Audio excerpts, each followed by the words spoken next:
You're watching the Merged Marketing Podcast. You're listening to the Merged Marketing Podcast. My name's Jason Hunt, and I'm here today with Laura Tolhoek from Essential HR. Now, today we're going to dive into amplifying your employer brand.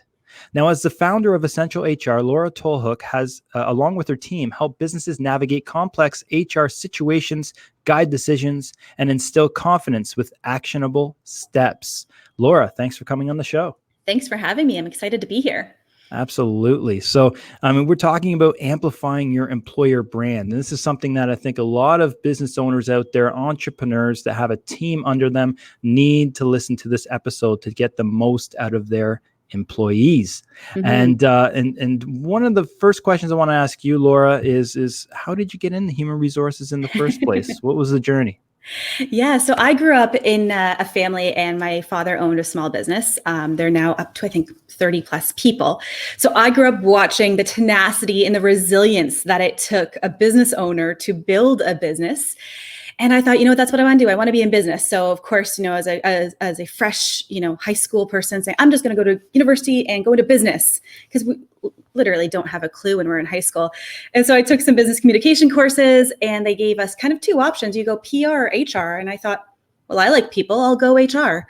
And that was literally how I made the decision. And thankfully it has worked out, because I love what I do, and, did some postgraduate work, and then started in some of these big corporations, big retail, big restaurant establishments, and really got my HR chops there before starting Essential HR. Awesome. Where did you go to school? I went to Brock University for my undergrad, and then Sheridan College for my postgrad. Nice. Awesome. Now these brands that you would work with, these bigger brands, would they consult with you? You'd consult them, and they'd hire you on a contract basis? Yeah. So when I was working for the bigger brands, the big home improvement hardware brands, and some big retail establishments as well, I was working as an employee. And so I was in the industry for probably 10 or 12 years, and I was on my second mat leave, and I was trying to find a little bit more balance in my life. And I thought, what, I only want to work part-time. So I said, hey, can I come back part-time? And they said, no. And I said, oh, okay, well, I'm going to go find my own job then. And I thought, I have so many friends and family who have these small businesses and who are always calling, hey, Laura, what do I do about this? What do I do about that? And I thought, these small organizations, these, 5 to 50 people organizations, they don't need a full-time HR, but they have a lot of questions that I can help with. So that's how Essential HR began, with the primary focus of helping small teams. That's amazing. That's awesome. Now, around this topic today, for today's episode, amplifying your employer brand. What does that mean? A lot of people understand brand. As you're growing your business, brand is important. Brand consistency is important. And all of the messages that make up your brand is important. And I like to flip that a little bit and talk about employer brand. Because if we think about, McDonald's, or if we think about Target, or WestJet, they have a very strong brand, and we can put characteristics to that brand. But instead of thinking about the brand as a customer, I want you to think about the brand as a potential employee. What do you know about McDonald's coming at it as a potential employee? What do you know about WestJet? What are those ideas and those characteristics that come up in your brain when you think of those specific brands? Because that is what their employer brand has become. And you may say, most people think company A, B, and C is a fantastic employer. They put themselves out there as a fantastic employer, but I know differently because of D, E, and F. And that's all part of your employer brand. So how do we start establishing ourselves as an employer of choice? And you may think, well, Laura, I'm not WestJet. I'm not Target. I'm not one of these big guys. Why is this important to me? Well, let's be honest. The hiring field out there is tough, and post-pandemic, it's getting tougher. And we're competing, us small businesses are competing for the same top talent as these big guys. We are competing with Walmart. We are competing with Best Buy. We're competing with our competitor down the street for top talent. And so knowing who we are as an employer and making that clear through our systems, and making that clear through our communication and what we put out into the world, is really important. Let's dissect that a little further, and I want to give full transparency. My digital marketing agency has partnered with a landscape company, and that landscape company's looking to franchise, and they're growing super fast. And getting leads is not a problem for that business, but we need to establish a certain framework, or making the not a framework, but making the business attractive to potential candidates for a job. Potential job applicants. Yep. What are maybe some actual tactics that a small business can deploy to make their business more attractive to future employees? That's a great question. And let's get it real practical. First step is you need to know who you are as an employer. And a lot of people don't stop and think, what does my company value as an organization that we want to bring down to our employee level? What are our personal values? What do we want to bring to the table as an employer? And we often overlook a lot of the little things. And depending on where you are, having employee parking, that could be a great perk. Having a company culture that's strong, a team that's strong, and who enjoys hanging out with each other, that's part of your culture. And that's something you really need to grab onto. If your employees are spending the weekends together along with 45 hours a week, that's something that's a real pillar of strength within your organization. So you want to figure out who you are as an employer, who you want to be, and what you have to offer. And that's everything from salary, extended benefits, to what is your culture all about? What type of mentorship do you give your people? What's the relationship between the supervisor and the frontline employee? Because that's one of the key levels of engagement that you need to have. So when you put that all together, because that's the start of what your employer brand is, and then we're going to get with the practical, right? We're going to make sure that that information is amplified in our job postings. And we're going to make sure it's amplified in all the communication aspects of what we do. So when we're clear, we can provide that story to our people.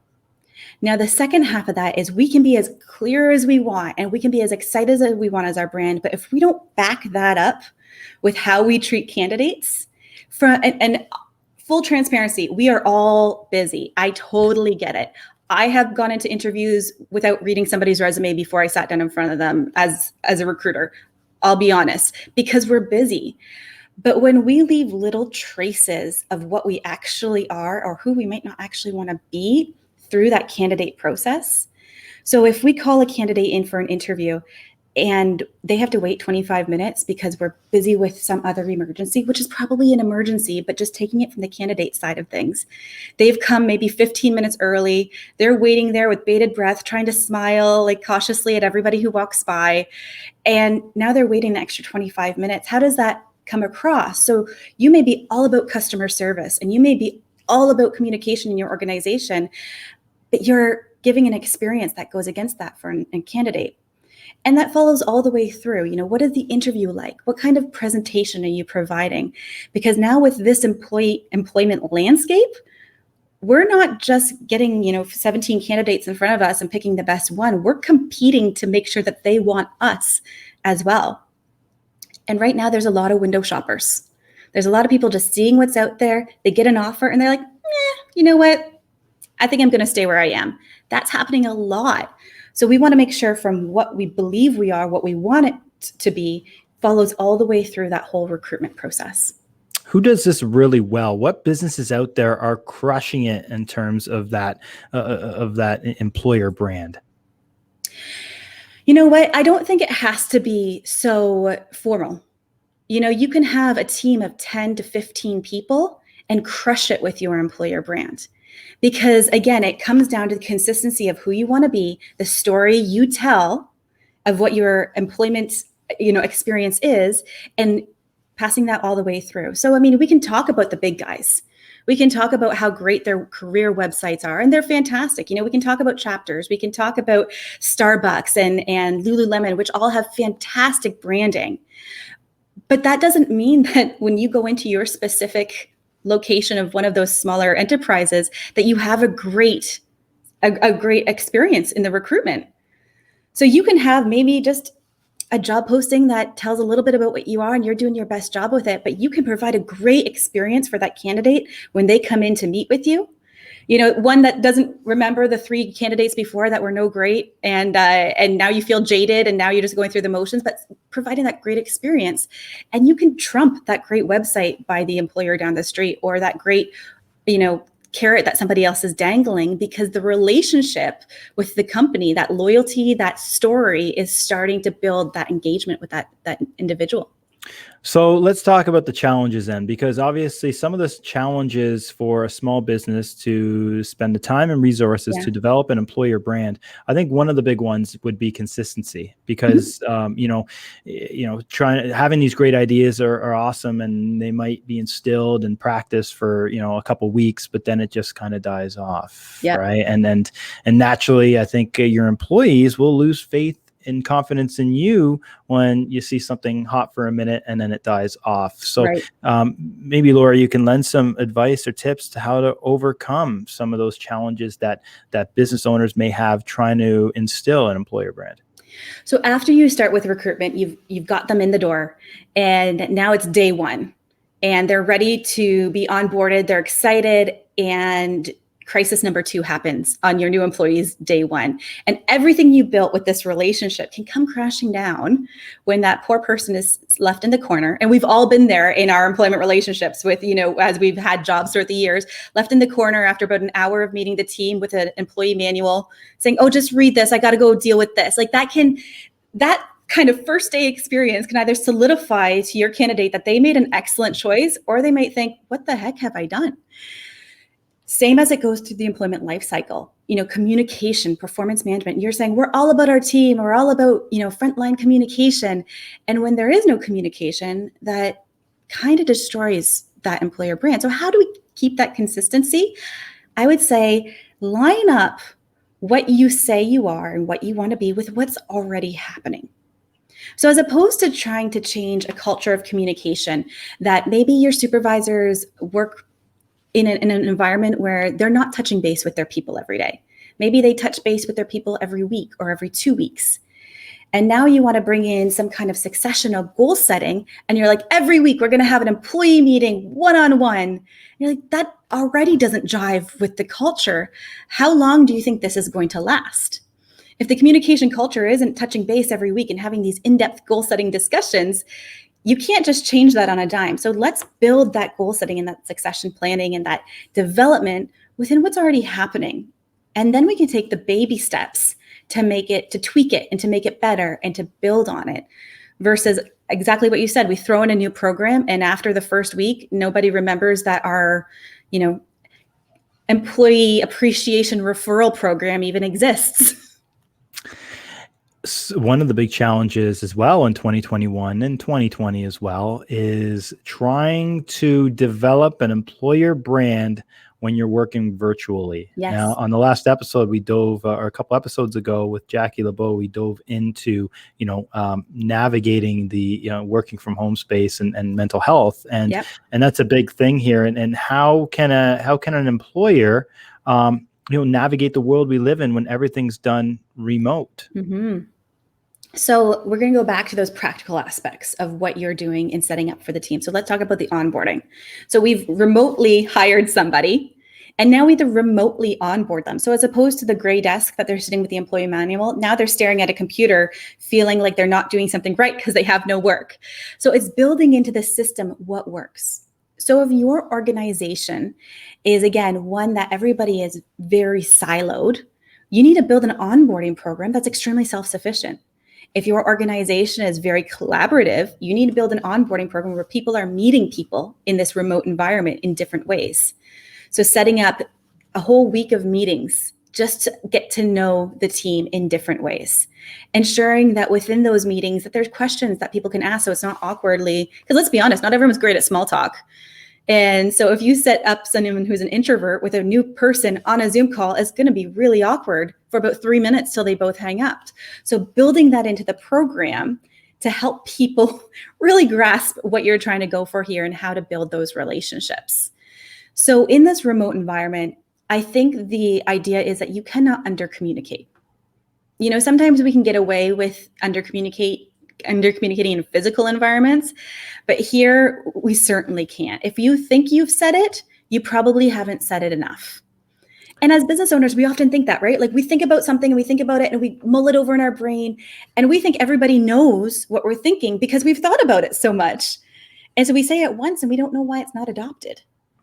And that's what we're struggling against in these remote environments. Yeah, it's a great point, Laura. And also, I mean, for our business specifically, we have, weekly accountability meetings every Tuesday at 11 o'clock. And we've been doing it since March 2020. And it's been very, very helpful to keep the team on the same page. And we spend that time each week to talk about, everyone has to give credit. As we call it, the give and take. You got to give credit to somebody and you got to give credit to yourself.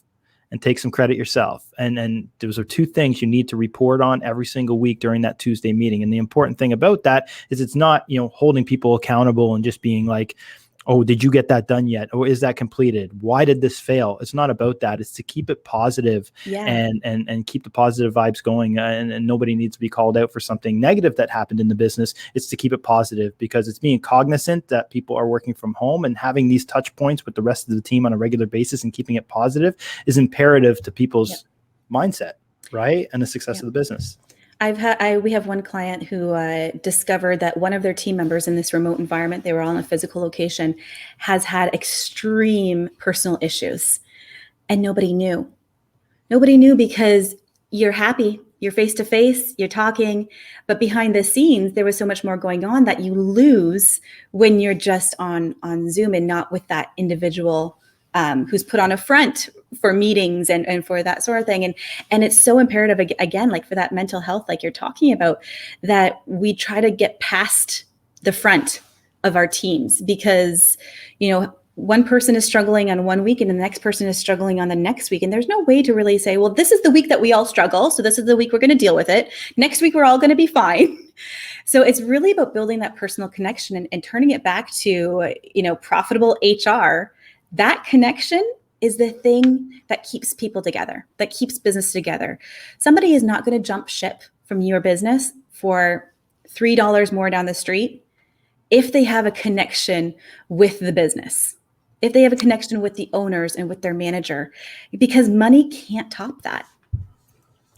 I think that's a very important point there as well is as a business owner, you're always focused on the bottom line and constant growth and revenue, but sometimes it takes you having to be cognizant of having the need to step back and relate on a personal level with some of your employees. For somebody that might be uncomfortable in that position, it's the best way to proceed with that. Is it scheduling a one-on-one once a month with each employee? Like, what do you think, Laura? Yeah, I mean, there's just different ways I think that you can handle that. In a physical environment, I would say, well, let me scroll this back. So there's a book called, I don't know if you've ever heard of the 5 love languages. And they've written another one on the same token, but for the workplaces, which is, the languages of appreciation. And people accept appreciation or feel appreciated in different ways.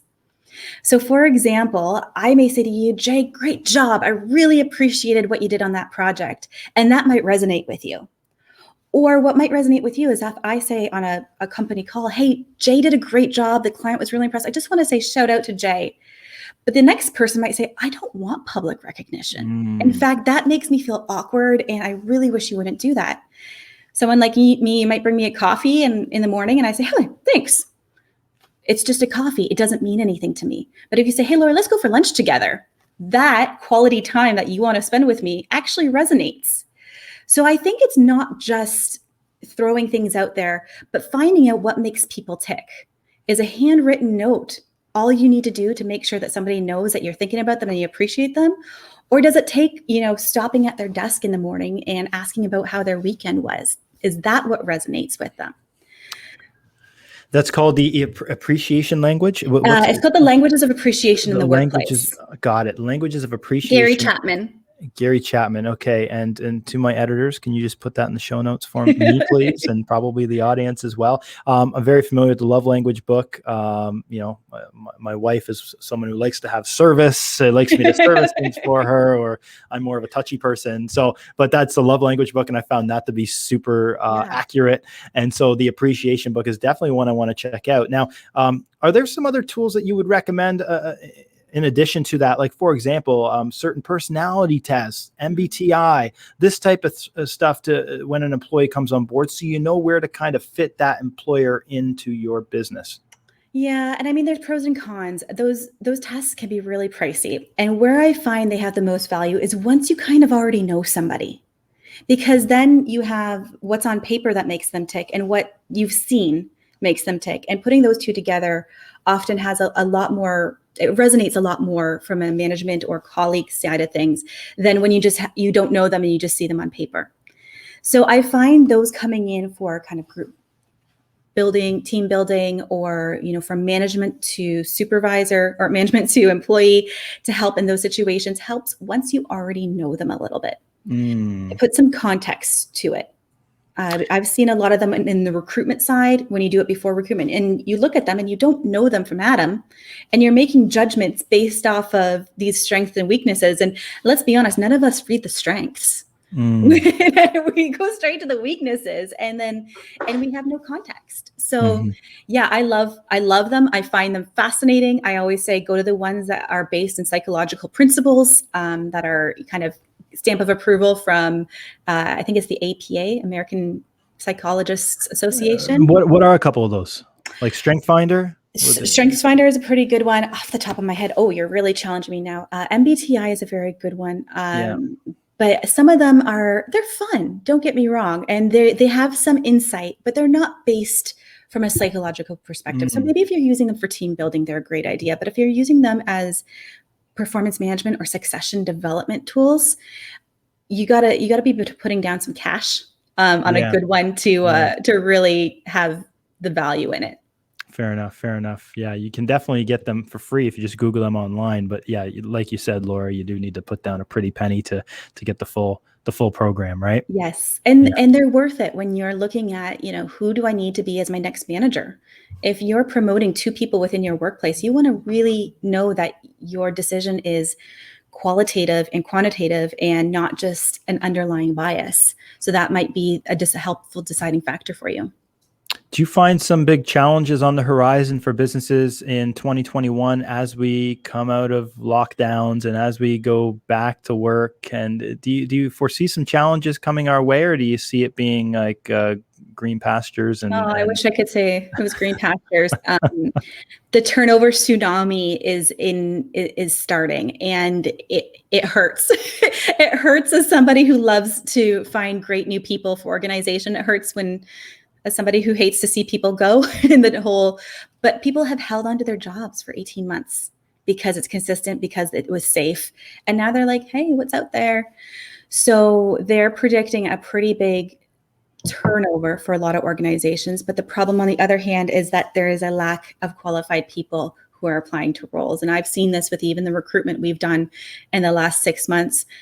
A position that I could post and expect to get 60 applications in about 3 days, I'm now getting 10.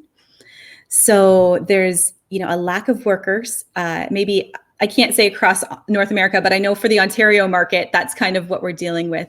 And there's this underlying turnover that's going to start coming. That's going to surprise a lot of people because they didn't know that people were kicking tires. Wow. Okay. That's interesting. Do you find it specifically in a certain line of work, like trades businesses? Is it happening all across the board? I think it's going to happen across the board. I think manufacturing is going to have a tough go of it, especially. But I don't think anybody's going to be immune. We have some clients in the tech and pharma side of things, and the government has injected so much money in the last year into biomedical and pharma that these companies are growing, and there's just not enough people to fill the roles. So it's a great problem to have from a prospective candidate, but as an employer, it gets a lot more tough. And this is why amplifying your employer brand is more important than ever. Absolutely. Got to retain. Exactly. Cool. Well, Laura, this has been great. Thank you so much for your time today. And if our audience has any questions for you or the best way to get in touch with you, what's the best way to do that? Yeah. So Laura Tolhoek on LinkedIn, or Essential HR Canada on LinkedIn. We also have a fun Instagram page that we like to bring a lot of HR HR jokes on, which is essentialhr.ca. But I do have a download for your listeners and watchers, and it can be found at essentialhr.ca/merged. And it's all about identifying and amplifying the things that make up your employer brand. So they can grab that it's essentialhr.ca/merged. Check out the show notes for that. The link will be in our show notes at merge.ca/podcast. Check it out. Laura, thank you so much for your time. And before you go, I have some rapid fire questions for you. If you're okay with that, let's do it. All right. Are you a morning or night person? Morning. If you could trade lives with anyone for a day, who would it be?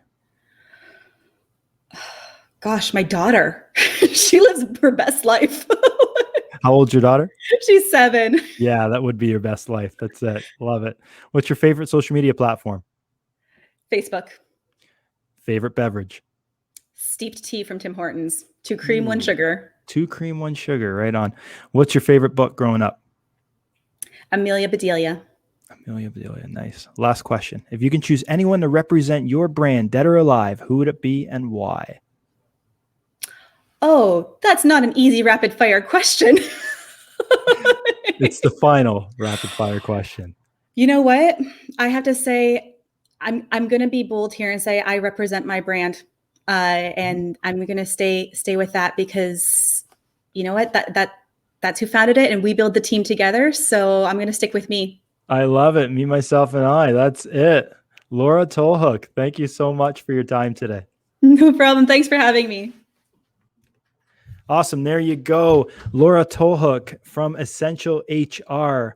Another great episode talking about amplifying your employer brand. And if that wasn't, a punch in the face episode, I don't know what one was, because I mean, turnover is obviously going to be a big thing as we come out of the pandemic. So it's more important to hold on to those great employers that you have at your business. And I think you got some great little tidbits of information on how you can amplify that employer brand as we come out of this pandemic. I know there's definitely some great takeaways for myself and for the businesses that I work with that I'll definitely be deploying some of those tactics with them. But if you want to get in touch with Laura, you know where to find her, as well as hit that link up, essentialhr.ca/merged. Check out that download. Thanks again for watching and listening to the Merged Marketing Podcast. Don't forget to subscribe and leave us 5 stars. I'll appreciate it. Thank you so much, guys. Don't settle for good. Be great.